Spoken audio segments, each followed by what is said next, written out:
కేంద్ర రైల్వే శాఖ అధికారులను రప్పించి ఆదేశాలు ఇచ్చి కృష్ణా వికారాబాద్ రైల్వే లైన్ మాకు కావాల్సిందే, మా ప్రాంతం అభివృద్ధి జరగాలంటే, మా ప్రాంతంలో ఉద్యోగ ఉపాధి అవకాశాలు పెరగాలంటే, నా కొడంగల్ గడ్డ మీద సిమెంట్ ఫ్యాక్టరీ రావాలి, వేలాది మంది నిరుద్యోగ యువకులకు ఉద్యోగ అవకాశాలు రావాలి అంటే కృష్ణా వికారాబాద్ రైల్వే లైన్ పూర్తి కావాలి అని చెప్పి ఆదేశాలు ఇచ్చి దానికి ఇలా మనం పూర్తి స్థాయిలో నిర్ణయం తీసుకున్నాం. ఇదే కాదు మిత్రులారా, మీరందరు నిలబడి మీరందరు కష్టపడి ఇక్కడున్న కార్యకర్తలే తమ రక్తాన్ని చెమటగా మార్చి భుజాలు కాయలు కాసే విధంగా కాంగ్రెస్ పార్టీ జెండాను మోసి 10 సంవత్సరాలు కేసీఆర్ ఎన్ని కేసులు పెట్టినా ఎంతమందిని జైలుకు పంపించినా అవసరమైతే మీ ఊపిరొదిలిండ్రు కానీ కాంగ్రెస్ పార్టీ జెండాను వదలలేదు. మీ భుజాలు కాయలు కాసే విధంగా ఇవాళ మహబూబ్ నగర్ పార్లమెంటు నియోజకవర్గంలో 7 అసెంబ్లీలు గెలిపించి 7 మందిని ఎమ్మెల్యేలు చేసిండ్రు. మిత్రులారా, ఈ వేదిక మీద నుంచి తెలంగాణ రాష్ట్రానికి నేను చెప్పదలుచుకున్నా, అయ్యా ఇవాళ మీరు ఆలోచన చేయండి.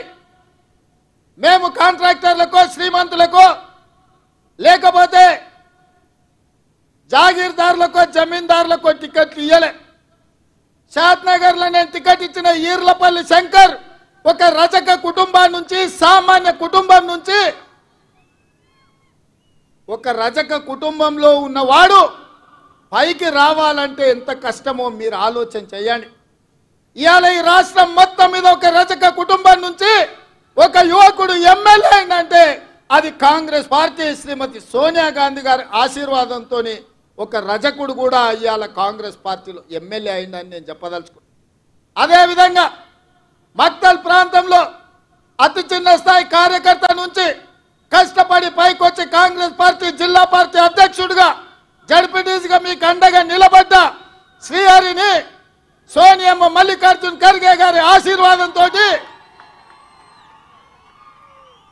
ఒక ముదిరాజు బిడ్డను ఇవాళ మక్తల్ నుంచి ఎమ్మెల్యేగా గెలిపించడం ఇది కాంగ్రెస్ పార్టీ వల్ల సాధ్యమైందా లేకపోతే ఇంకెవరైనా ఈ అవకాశం ఇస్తారా అని నేను అడుగుతున్నా. మిత్రులారా, ఈ రాష్ట్రంలో 119 అసెంబ్లీ నియోజకవర్గాలు ఉంటే 10% జనాభా ఉన్న ముదిరాజులకు కల్వకుంట్ల చంద్రశేఖరరావు ఒక్క టికెట్ కూడా ఇవ్వలే. నేను ఆయనని గడ్డ మీద నుంచి చెప్పిపోయినా, ముదిరాజు సోదరులు పౌరుషానికి మారు పేరు, మాట ఇస్తే మాటకు నిలబడి తల తెగిపడ్డ మడమ తిప్పని జాతి ముదిరాజు జాతి. మీకు టికెట్ ఇయ్యని కేసీఆర్ను గద్దెదించే శక్తి మీ చేతిలో ఉంది, మీరు నడుం బిగించండి అని ముదిరాజు సోదరుల ఈ నారాయణపేట నుంచే నేను విజ్ఞప్తి చేసిన. మాట ఇచ్చినట్టుగానే ఈ రాష్ట్రంలో ముదిరాజులకు టికెట్ ఇవ్వని కేసీఆర్ అధికారంలో ఉండడానికి లేదని ముదిరాజు సోదరులందరూ కేసీఆర్ని గోతి తీసి పాతి పెట్టి బంధులో పెట్టిండ్రు. ఇవాళ శ్రీహరి మీ ఎమ్మెల్యేగా, మా మిత్రుడుగా, ముదిరాజు బిడ్డగా ఇవాళ శాసనసభకు నాయకత్వం వహిస్తున్నాడు. అదే కాదు మిత్రులారా, ముదిరాజులను ఆనాడు బీసీ ఏ గ్రూప్లో ఉంటే కొన్ని ప్రత్యేకమైన పరిస్థితుల్లో ఏ గ్రూప్ నుంచి డి గ్రూప్కు మారవడం జరిగింది. ఇవాళ కేసు సుప్రీంకోర్టులో ఉంది.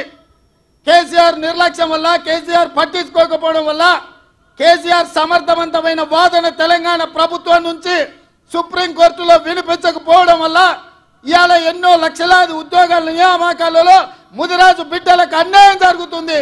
ఇవాళ ముదిరాజులను బీసీ డి గ్రూప్ నుంచి ఏ గ్రూపులకు మారవాలి అని అంటే ఈ గడ్డ మీద మళ్ళా కాంగ్రెస్ పార్టీ జెండా ఎగరాలి. మీ తరపున సిపాయిగా ఢిల్లీలో కొట్లాడాలి అంటే మీ వాదన బలంగా వినిపించాలి. మంచి మంచి వకీళ్లను పెట్టి వాదించాలి అంటే వంశీచంద్రెడ్డి ఢిల్లీలో ఎంపీగా ఉండాలి. ఇవాళ ముదిరాజ్ సోదరులు నేను ఒక మాట ఇవ్వదలుచుకున్న, ప్రత్యేకంగా ఈ రాష్ట్రంలో ఉన్న తెలంగాణలో ఉన్న 10% ముదిరాజు బిడ్డలారా మీరు ఆలోచన చేయండి. మీ బిడ్డకు కేసీఆర్ ప్రాతినిధ్యం వహించే గజ్వేల్ సిద్దిపేట ఉన్న పార్లమెంటు మెదక్కు నీలం మధు ముదిరాజును కాంగ్రెస్ పార్టీ టికెట్ ఇచ్చింది. కానీ అదే కేసీఆర్ నాయకత్వం వహిస్తున్న మెదక్కు కేసీఆర్ వెంకట్రామరెడ్డికి టికెట్ ఇచ్చాడు. మేమేం ఆలోచన చేస్తామో కేసీఆర్ ఏం ఆలోచన చేస్తాడో మీరు ఒక్కసారి ఆలోచన చేయండి. అందుకే ఇవాళ ఈ వేదిక మీద నుంచి మీకు ఒక మాట ఇవ్వదలుచుకున్నా. మెదక్లో నీలం ముదిరాజుని గెలిపించండి, మహబూబ్నగర్లో వంశీ చంద్రెడ్డిని గెలిపించండి, తెలంగాణలో 14 సీట్లు ఇవ్వండి. ఆగస్టు 15 తారీఖు లోపల మీ ముదిరాజు బిడ్డను మంత్రిని చేసే బాధ్యత నాది. మీకు శక్తి ఉంది, మీకు యుక్తి ఉంది, మీకు పట్టుదల ఉంది, మీకు పౌరుషం ఉంది, పోరాడే శక్తి మీకుంది. ఇదంతా సంఘటితమై మీరందరూ ఏకమై తెలంగాణ గడ్డ మీద కాంగ్రెస్ కు 14 సీట్లు ఇవ్వండి.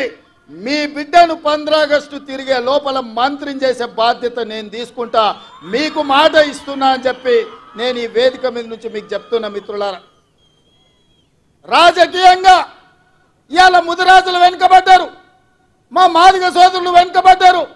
ఉద్యోగ ఉపాధి అవకాశాలలో వాళ్ళకు రావాల్సిన అవకాశాలు రాక పీజీలు పిహెచ్డీలు చదువుకున్న మాదిగ సోదరులు ఇవాళ అన్యాయానికి గురవుతున్నారు.